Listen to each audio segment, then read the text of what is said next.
everybody, this is Rosie and Beatrice from Movers and Shakers. We've put together a quick COVID Q&A to help answer any questions you might have and give you an idea of what you can expect if you were to attend one of our sessions. So Beatrice is going to ask me some questions. I'm going to do my best to answer them. So Beatrice, fire away.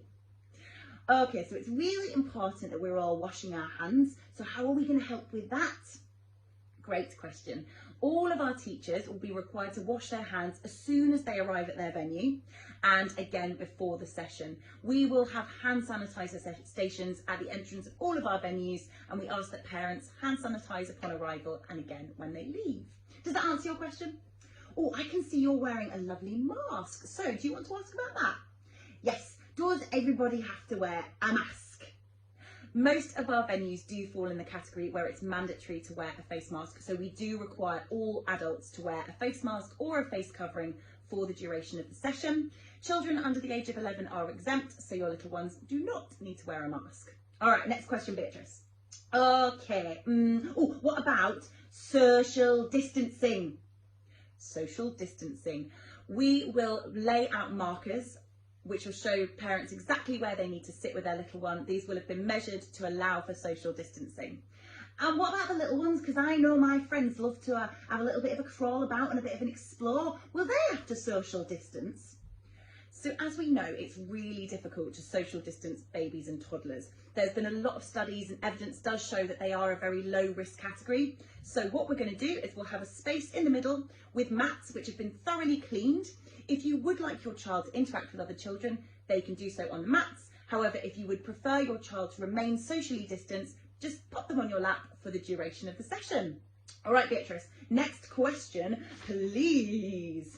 Oh, so Movers and Shakers uses a lot of lovely instruments and props. What are we going to do about keeping them clean? We have updated all of our cleaning procedures, and all of our props, our instruments, our mats, all the equipment we use at Movers and Shakers will be thoroughly cleaned prior to the session and again afterwards. Our fabric props have been slightly reduced, so some of our fabric props have been removed from the session. Oh, not the puppets, I hope. No, our puppets will still feature. However, we have reduced, I'm afraid, some of the sharing of puppets. So Beatrice, you know how sometimes you have a bit of a cuddle and a high five with your friends? I'm afraid you will not be able to do that at this time. Oh, that is a bit of a shame because I love a cuddle and a high five with my friends, but I do understand. All of the fabric props that we've taken out have been replaced with an easy to clean alternative.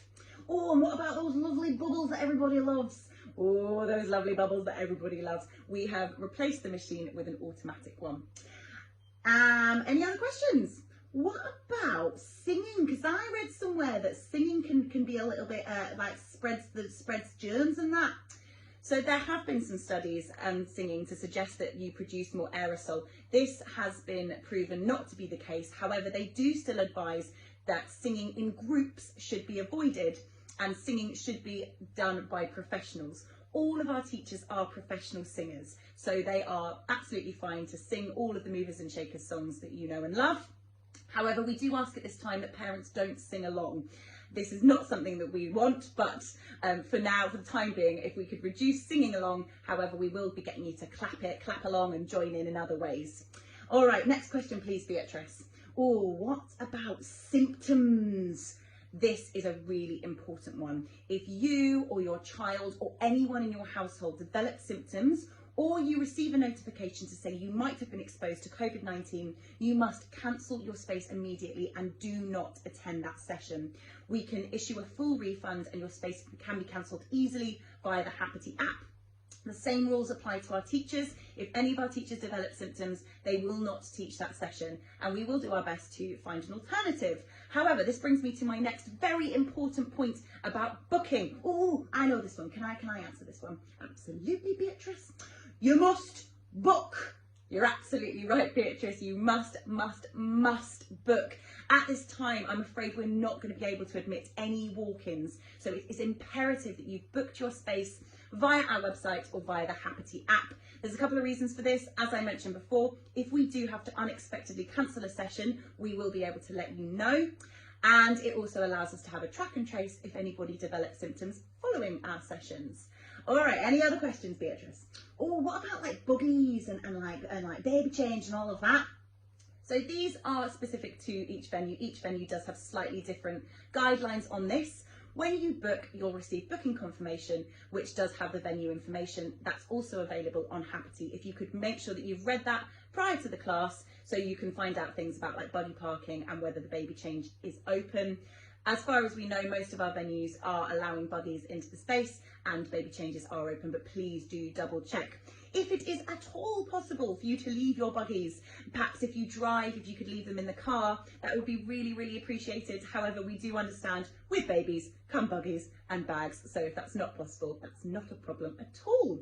I think that's all of our questions.